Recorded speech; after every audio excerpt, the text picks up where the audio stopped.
말씀 보겠습니다.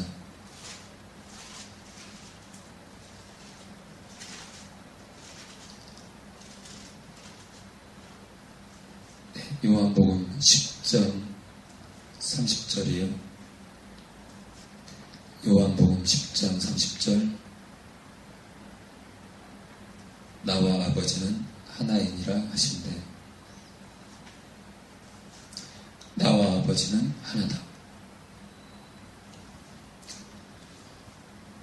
인간 세상에서 무엇과 무엇이 하나다, 같다,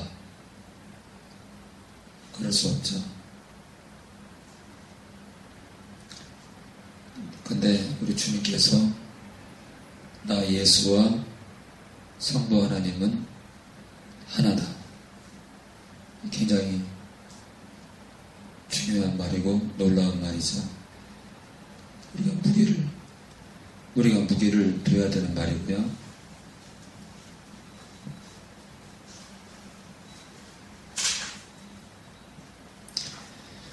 그래서 아버지와 우리 주님께서 하나이기 때문에 갈릴래야 갈릴 수가 없고 떨어질래야 떨어질 수 없고 어때요?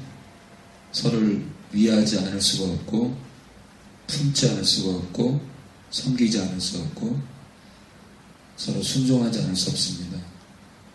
누가 크고 작고를 떠나서 서로가 섬기는데 서로가 사랑하는데 앞장서십니다. 그래서 주님께서 사역할 때도 뭐라고 말씀하시죠? 내 안에서 아버지가 말씀하신다 그러죠.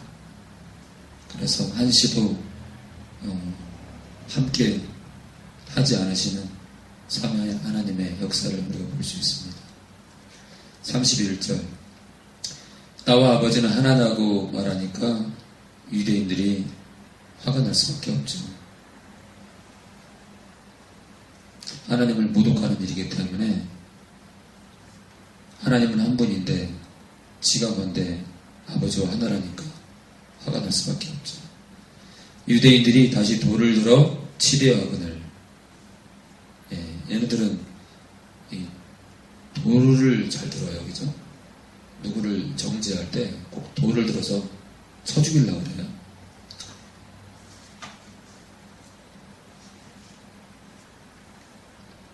(32절) 예수께서 대답하시되 내가 아버지께로 말미암아 아버지로 말미암아 여러 가지 선한 일을 너희에게 보였거늘. 병자를 일으키는 일들 말씀하시는 거죠. 그 중에 어떤 일로 나를 돌로 치려 하느냐. 내가 선한 일을 보였는데 그 중에 어떤 것이 문제가 있길래 나를 죽이려 하느냐. 33절 유대인들이 대답하되 선한 일을 인하여 네가 병자를 안식일날 병자를 낫게 하고 그런 것들 때문에 우리가 그러는 것이 아니라 우리가 너를 그 선한 일을 인하여 너를 돌로 치려는 것이 아니라 참남함을 인함이니. 참남함은 하나님을 모욕하는 걸 말하죠. 하나님을 업신여기고 하나님과 네가 동등되다 말하기 때문에 네가 하나님을 네 입으로 모욕을 주기 때문에 내가 사람이 되어 네가 피조물인데 자칭 네 스스로 너를 하나님이라 함이로라. 네가 네 입으로 우리가 참으로 경외하는 하나님 아버지를 아버지와 네가 동급으로 얘기하니까 우리가 어떻게 너를 돌로 치지 않겠느냐 이 뜻입니다. 34절 예수께서 가라사대 너희 율법에 기록한 바 내가 너희를 신이라 하였노라. 너희 율법에 기록한 바 내가 너희를 신이라 하였노라. 시편 82편 6절 볼까요? 시편 82편 6절이요.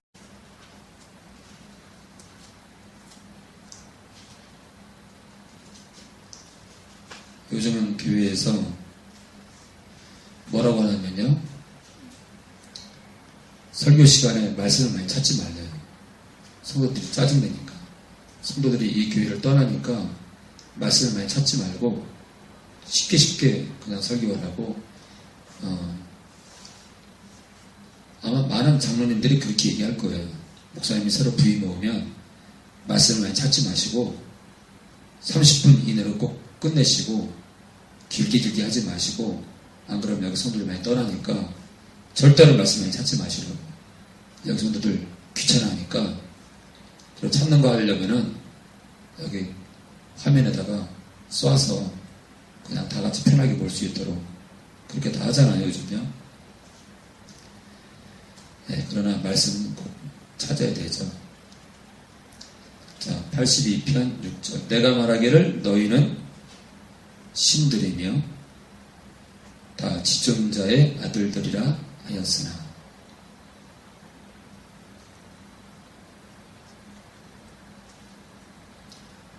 내가 말하기를 너희는 신들이며 다 지존자의 아들들이다.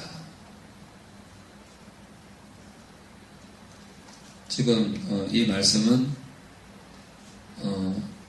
하나님 말씀을 받은 자들에게 해당하는 말이에요. 하나님 말씀을 받아서 그 말씀을 전하는 자들에게 해당하는 말입니다. 지금으로 말하면 꼭 목사가 아니어도 교회에서 영혼들을 가리키는 자들이에요. 너희 율법에 기록한 바 내가 너희를 신이라 하였노라. 그러니까 이것은 하나님과 견줄 만한 그런 신이란 뜻이 아니라요, 주님의 고난을 받았다 그 뜻입니다. 하나님에게로부터 고난을 이임받아서 백성에게 말씀을 선포하는 자들을 말하는 거예요. 그러니까 하나님으로부터 오는 고난을 받아서 너희가 하나님의 일을 대신 하는데, 내가 너희를 신이라, 신적 고난을, 하나님께서 행하실 고난을 내가 너희에게도 부임했는데 하지 않았느냐 하물며 내가 너희에게 신적인 하나님의 그 고난을 너희에게 부여했는데, 하물며 아버지가 친히 보낸 내가 아버지와 하나라고 말하는 게 무엇이 틀리느냐, 그런 얘기를 하시는 겁니다. 35절. 성경은 폐하지 못하나니 하나님의 말씀을 받은 사람들을 신이라 하셨거든. 35절에 너희를 신이라 하였노라 그 표현이 나오네요. 하나님의 말씀을 받은 사람들을 신이라 하셨다. 그러니까 하나님의 말씀을 대신 전하는 자들을 신의 고난을 가지고 선포하는 자들로, 그렇게 너희에게도 그런 고난을 주었건만 36절. 하물며 아버지께서 거룩하게 하사 세상에 보내신 자가 그리스도죠. 나는 하나님 아들이라 하는 것으로 너희가 어찌 참남하다, 하나님을 모욕한다 하느냐. 너희도 하나님이 부여한 신의 고난을 받았다라고 말해서 너희를 신이라 말했건만, 하나님께서 보내신 내가 하나님의 아들이라 말한 것으로 어떻게 하나님을 내가 감히 모욕한다 하느냐. 그러니까 왜 내가 행하는 일을 보면서 내가 누군지를 깨닫지 못하느냐. 너희도 피조물이면서 하나님의 고난을 가지고, 하나님께서 부여한 고난을 가지고 말씀을 증거했건만, 피조물이 아닌 내가 아버지의 명을 받아서 이 땅에 와서 내가 너희에게 선한 일을 행하는데 왜 내가 누군지 모르느냐. 내가 하나님의 아들이라고 말하는데 왜 나를 깨닫지 못하느냐, 그런 얘기입니다. 설령 구약 때부터요 하나님의 아들이라는 말을 못 들었다 하더라도 예수님께서 행하시는 일을 보고 아버지와 동등된 누가 또 있나? 라고 고민을 해봐야 되는데, 이들은 그저 유일신 사상에 젖어 있기 때문에 무조건 배척하고 보는 거예요. 그리고 요셉의 아들이기 때문에 더 말도 안 되고요. 37절, 만일 내가 내 아버지의 일을 행치 아니하거든 나를 믿지 말려니와. 내가 아버지의 일, 아버지가 위탁하신 일을 내가 행하지 아니하면 나를 믿지 않아도 좋지만, 38절, 내가 행하거든 나를 믿지 아니할지라도 그 일은 믿으라. 그러면 너희가 아버지께서 내 안에 계시고 내가 아버지 안에 있음을 깨달아 알리라 하신대. 지금 너희가 아버지께서 내 안에 계시고 내가 아버지 안에 있음을 깨달아 알리라. 아버지께서 내 안에 계시고 내가 아버지 안에 있다. 분명히 옆에 있는 것도 아니고 위에 있는 것도 아니고요. 분명히 원어상으로요, 안에 있다 말씀하시거든요. 안에 있다는 것은 내 안에 있다. 어떤 존재 안에 있다는 것은 함께 하는 거잖아요. 함께 실존하는 겁니다. 함께. 이제 그리스도 안에, 또는 내 안에, 또는 아버지 안에, 이 안에라는 이 단어가, 이 전치사가 굉장히 중요한데, 굉장히 의미가 있는 거예요. 왜냐하면 삼위일체 개념을 설명하기 때문에요. 그래서 요한복음은 삼위일체를 좋은 뜻으로요 표현하는 말씀이다. 그래서 삼위일체를 확실히 알고 싶으면은 요한복음을 꿰뚫어 볼 필요가 있어요. 아버지께서 내 안에 계시고 내가 아버지 안에 있음을 깨달아 알리라. 39절, 저희가 다시 예수를 잡고자 하였으나 그 손에서 벗어나 나가시니라. 어떻게든 잡아서 붙들어 가려고 발악을 하죠. 40절, 다시 요단강 저편 요한이 처음으로 세례주던 곳에 가사 거기 거하시니. 41절, 많은 사람이 왔다가 말하되 요한은 아무 표적도 행치 아니하였으나, 어떤 기적도 일으키지 않았다는 거죠. 그런데 요한이 이 사람을 가리켜 말한 것은 다 참이라 하더라. 요한이 내 뒤에 오시는 이는 성령으로 침례 또는 세례를 준다고 했잖아요. 근데 그것 말고도 성경에 기록되지 않은 많은 것들이 있을 텐데, 이 사람을, 이 예수라는 자를 가리켜 요한이 말한 것은 다 참이라 하더라. 많은 얘기를 했나 봐요. 많은 얘기를 했는데 아마 많은 놀라운 능력을 행할 거라는 얘기도 했을 거예요, 요한이. 그런데 많은 사람들이 예수님 주변에서 예수님의 행하는 걸 보면서요, 요한이 얘기한 것과 너무 똑같기 때문에 42절, 그리하여 거기서 많은 사람이 예수를 믿으니라. 그런데 이제 우려할 것은 41절에 아무 표적도 행치 아니했는데, 예수님은 결론적으로 많은 표적을 행했다는 거잖아요. 그래서 41절에 많은 사람들이 무엇을 보고 예수님을 쫓고 있냐면 표적을 보고 쫓고 있습니다.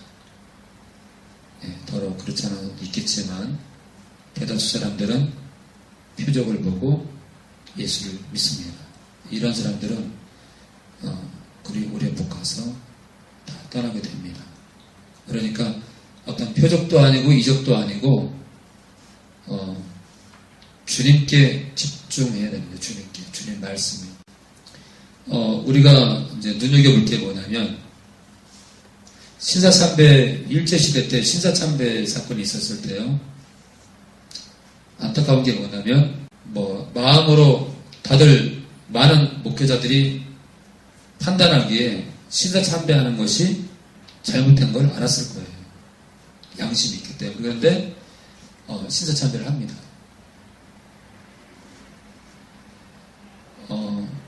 근데 신앙이 뭐냐면 신앙이 성경에는요. 성경에서 신앙이 뭘로 나와 있냐면 끝까지 그 믿음을 지키는 거예요. 이스라엘 백성들이 하나님의 성민이요 하나님이 택한 자인데 그들이 어때요?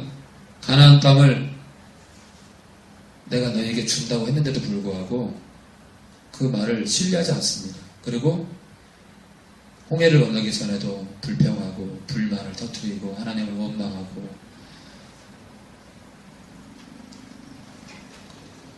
그렇게 그들의 행동이 그들의 생각과 그들이 품은 마음과 모르겠어요.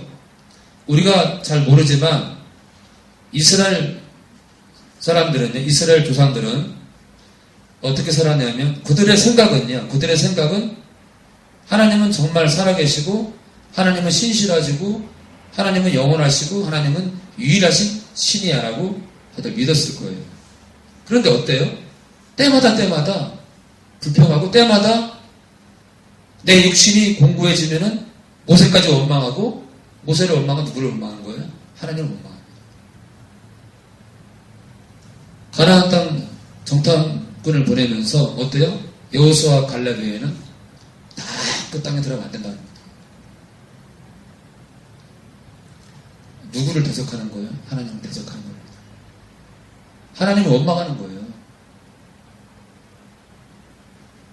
마찬가지예요.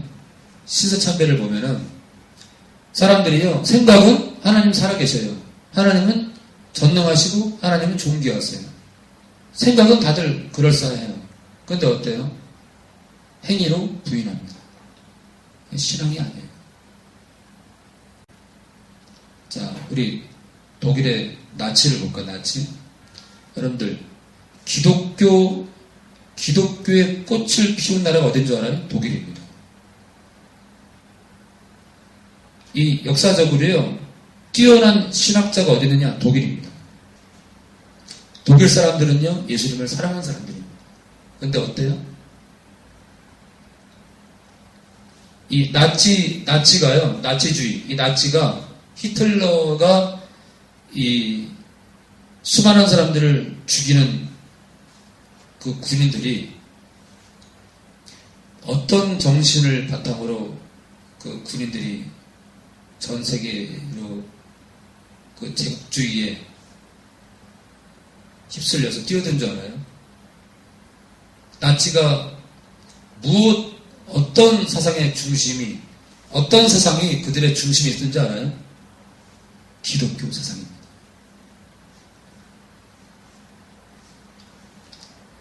히틀러를 따르던 사람들이 어떤 세상의 중심이 있었냐면 그들 사상의 중심에 뭐가 있었냐면요 기독교 정신입니다. 그런데 어때요? 가스실에서 너는 하루에 몇천 명도 죽였습니다. 어때요? 기독교 사상에 뿌리를 둔대요. 그런데 영혼들을 무참히 죽입니다. 생각하는 것과 행하는 게 달라요. 그럼 결론이 뭐예요? 믿음이 아니지. 자, 교회가 있어요. 근데 교회 안에 사랑이 없어요. 기독교가 아닙니다.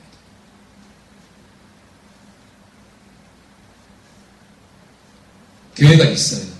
근데 교회 안에 거룩이 없어요. 교회가 아닙니다. 교회가 있어요. 근데 하나님의 말씀이 짓밟혀요. 교회가 아닙니다.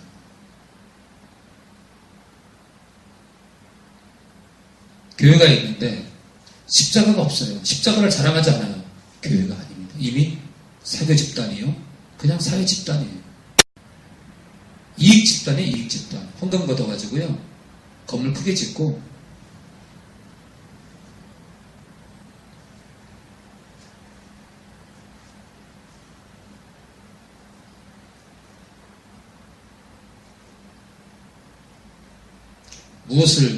무엇을 바라보는 거예요? 나치주의가 뭘 바라보는 거죠? 기독교 사상을 중심으로 했지만 무엇이 중심이죠? 자기들 중심이에요. 자기들 중심. 이익 중심. 독일이라는 나라 중심. 그죠? 우리 민족 외에는 우리 민족보다 더 뛰어난 민족이 없어. 그것하고 기독교 사상하고 무슨 상관입니까?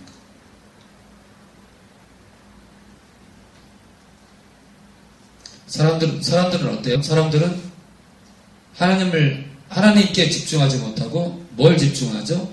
하나님께서 행하시는 표적에 집중합니다. 표적에. 그것이 소중하다는 뜻이 아니라 하나님께서 주시는 그 은사에 집중합니다. 은사. 우리가 은사를 들었을 때 누구에게 집중해야 돼요? 하나님께 영광 돌려야 되죠. 그렇죠? 근데 우리가 어떤 표적에 해당되는 그 은사를 행할 때 우리가 거기에 빠지게 되면 그것 또한 헛다리 잡고 춤추는 거예요. 그래서 제가 독일 나치주의 얘기를 했는데 생각하는 것과 생각은 하나님을 향해 있어도요. 행동이 삶이 있잖아요. 삶이 하나님을 향한 생각과 다르잖아요. 그건 신앙이 아닙니다. 그거는 모조예요. 모조품. 그래서 행함이 없는 믿음은 죽은 겁니다. 그러니까 이 정신과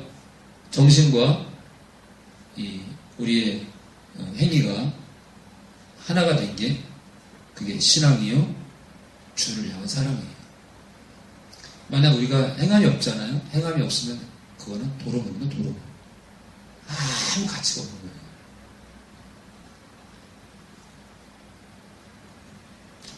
11장.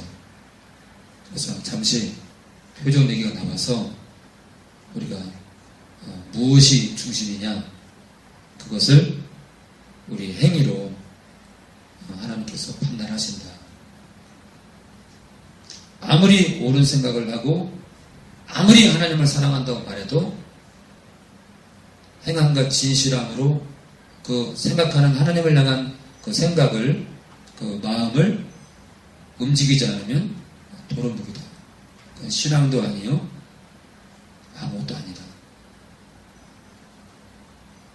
어떤 병든 자가 있으니 이는 마리아와 그 형제 마르다의 촌 베다니에 사는 나사로라.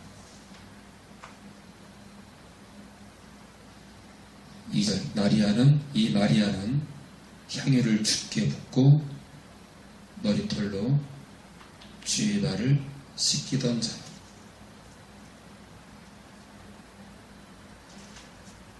병든 나사로는 그의 오라비라라. 오빠라는 거죠. 마르다와 마리아의 오빠입니다. 나사로는 오빠고 마르다와 마리아는 여동생들입니다. 자, 이 마리아는 향유를 주께 붓고 머리털로 주의 발을 씻기던 자요.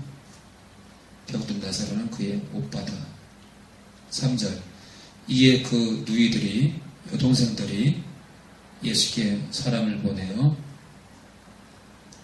가로되 주여 보시옵소서 사랑하시는 자 나사로가 병들었나이다 하니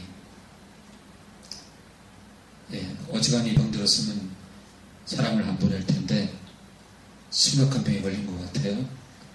4절 예수께서 들으시고 가라사대 이 병은 죽을 병이 아니라 하나님의 영광을 위함이요 하나님의 아들로 이를 인하여 영광을 얻게 하려 함이라 하시더라.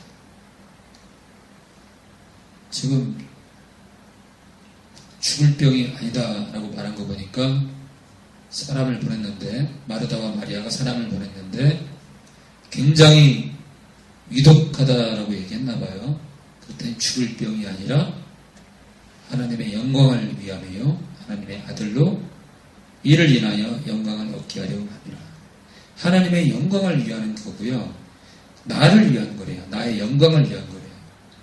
그러니 마르다와 마리아가 사람을 보냈을 때 이 사람들이 얼마나 벙쪘을까?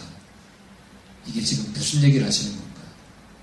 아니 사람이 죽어가는데 죽을 병이 아니라 그러고 하나님의 영광을 위하고 자신의 영광을 위한다고 말하니까 얼마나 벅졌을까. 5절 예수께서 본래 마르다와 그 동생과 그들의 오빠 나사로를 사랑하시더니 사랑하시더니 굉장히 중요한 단어예요. 사랑했대요. 사랑으로 오신 예수님이 마르다와 마리아와 그 오빠 나사로를 사랑했답니다. 요한이 관찰한 결과예요. 사랑했대. 대전의 전사님이 문지의 성도님이 이렇게 많이 힘들어한다 그러길래 제가 그랬어요. 전사님 안아주세요. 꼭 안아주시라. 스킨십이 왜 중요하냐면 만약 어릴 때 아이를 키울 때 껴안지 않고 1m 거리를 두고 젖도 먹이고 그 애한테 사랑한다 그러고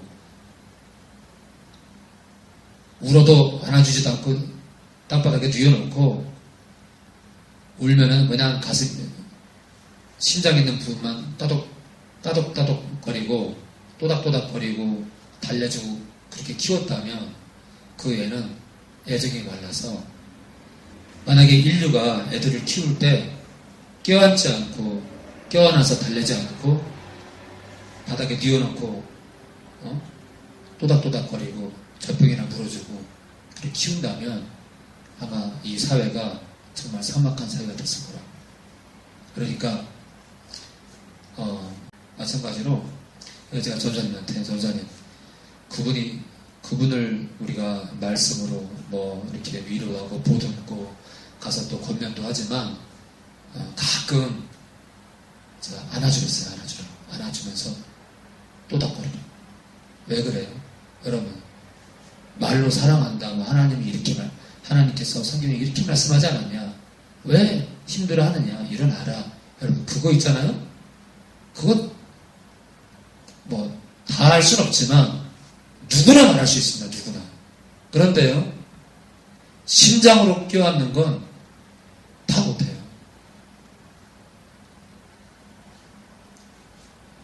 껴안는 것도요 제가 껴안으라고 껴안으면 안 돼요. 심장으로 껴안아야지. 그래가지고 이제 전사님이 딱 껴안아가지고 집에 오고 있는데 집 아파트 마당에 차를 딱 세워놓고 딱 들어가려고 그러는데 그때부터 자기 마음이 울컥하더라는 거예요. 껴안을 때는 몰랐는데 껴안고 차 타고 집에 왔는데 아파트 단지에서 마음이 울렁거리더래요. 왜 그런 거예요? 이 사람은 영적인 동물이라서 사랑밖에 없어요. 여러분들 동물들도 우리가 표현하지 못하지만 그들도 나름대로 동물 세계 안에서 서로 사랑하고 아끼잖아요. 그 코끼리 새끼가 죽잖아요. 못 떠납니다. 왜요? 사랑하니까.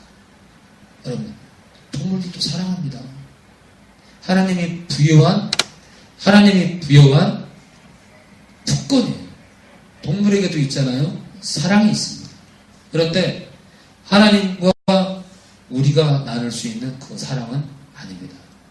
그저 피조물간의 사랑입니다. 근데 우리는 어때요? 우리는 영이 없는 코끼리가 그리 사랑하는데 영원히 사는 영이 있는 우리가 어찌 사랑이 필요 없겠어요. 우리는 있잖아요. 하나님의 형상 어떤 거예요?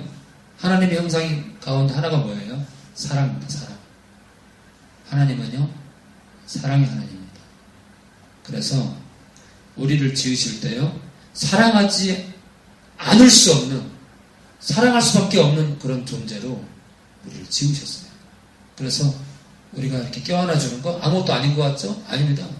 놀라운 거예요. 여기 뭐라고 나왔어요? 여기에 예수께서 본래 마르다와 그 동생과 나사로를 사랑하시더니 뭐 얼마나 됐다? 사랑하시더니 어떻게 사랑했을 것 같아요? 죽도록.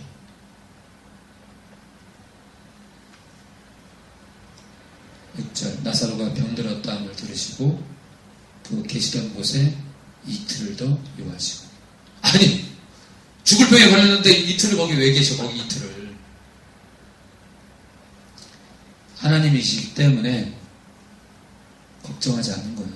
또 하나님의 계획이 있는 거예요. 하나님의 계획이 있는 거예요. 7절. 그 후에 제 아들에게 이르시되 유대로 다시 가자 하시니. 8절. 제 아들이 말하되 라비여, 방금도 유대인들이 돌로 치려 했는데 또 그리로 가시려 하나이까. 아니, 또 죽이려고 그러셔요? 왜 또 위험한 곳으로 가려고 그러셔요? 9절. 예수께서 대답하시되 낮이 12시가 아니냐. 그러니까 밝지 않느냐. 사람이 낮에 다니면 이 세상의 빛을 봄으로 실족하지 아니하고. 그러니까 낮이 12시가 아니냐. 낮에 다니면 이 세상의 빛을 봄으로 실족하지 아니하고. 10절. 밤에 다니면 빛이 그 사람 안에 없는으로 실족하느니라. 그러니까 이 세상의 빛은 예수님이고요. 내가 여기저기 뛰어다녀야 어떤 낮과 밤의 문제가 아니라 내가 여기저기 뛰어다녀야 이 세상이 영적으로 낮이다. 이 세상이 영적으로 하나다.